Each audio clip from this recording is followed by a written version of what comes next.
وہ پھر بھی مدد کرنی ہے۔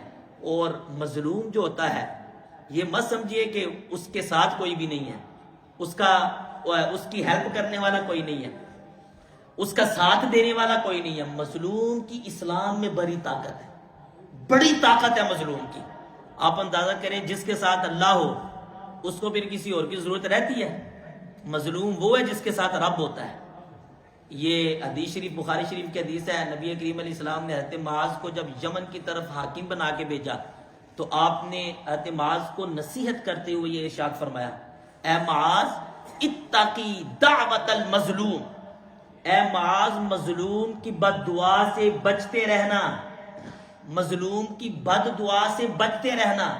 کیوں؟ وجہ یہ ہے فَإِنَّهَا لَيْسَ بَيْنَهَا وَبَيْنَ اللَّهِ حِجَابٌ، کیونکہ مظلوم اور رب کے درمیان کوئی رکاوٹ نہیں ہوتی۔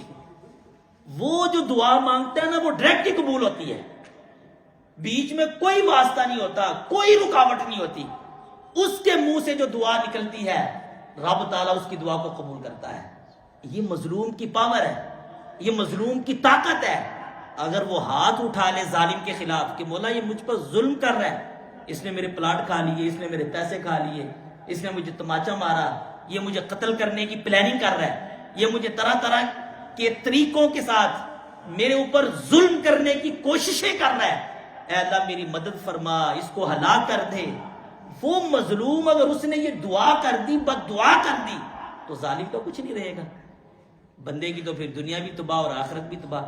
اس لیے جو مسلمان ہو اس پر ظلم کرنے سے پہلے بندہ یہ سوچے۔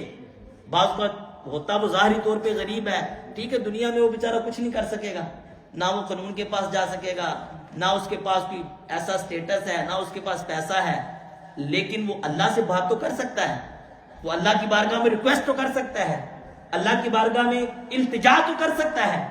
اس لیے مظلوم کی بد دعا سے ہمیں بچنا ہے، کہیں ایسا نہ ہو۔ آج کل بعض کا ہوتا ہے نا، بڑے بڑے امیر لوگ بھی دیکھے ہیں جی، ہم بڑی ٹینشنوں میں ہیں، بڑی پریشانیوں میں ہیں، یا وہ ایسی ایسی بیماریوں میں مبتلا ہوتے ہیں جن کا علاج بھی نہیں ہوتا ہے، تو ہو سکتا ہے کسی مظلوم کی بد دعا ملی ہو، کسی مظلوم کی آہ لگ گئی ہو، اب اس کا نہ گھر بس رہا ہے، نہ اس کی صحت صحیح ہو رہی ہے، نہ اس کا بزنس چل رہا ہے، اگر مال و دولت ہے بھی، پیسے ہیں بھی، لیکن قلبی سکون نہیں ہے، قلبی سکون چھن گیا ہے، ممکن ہے یہ کسی مظلوم پہ ظلم کرنے کی وجہ سے چھن گیا، اور اس نے رب کی بارگاہ میں رو کے ریکویسٹ کی ہو کہ یا اللہ اس بندے نے میرا جینا حرام کیا ہے، اب اس کے دل کو بھی سکون نہ پہنچے، کہ اس کی دعا تو بالکل قبول ہوتی ہے۔ تو یہ مظلوم کی پاور ہے، مظلوم کی طاقت ہے۔ کسی پہ ظلم کرنے والے کو اگر یہ پوائنٹ اس کے ذہن میں رہے تو کبھی بھی بندہ کسی پہ ظلم نہ کرے۔ حضور نبی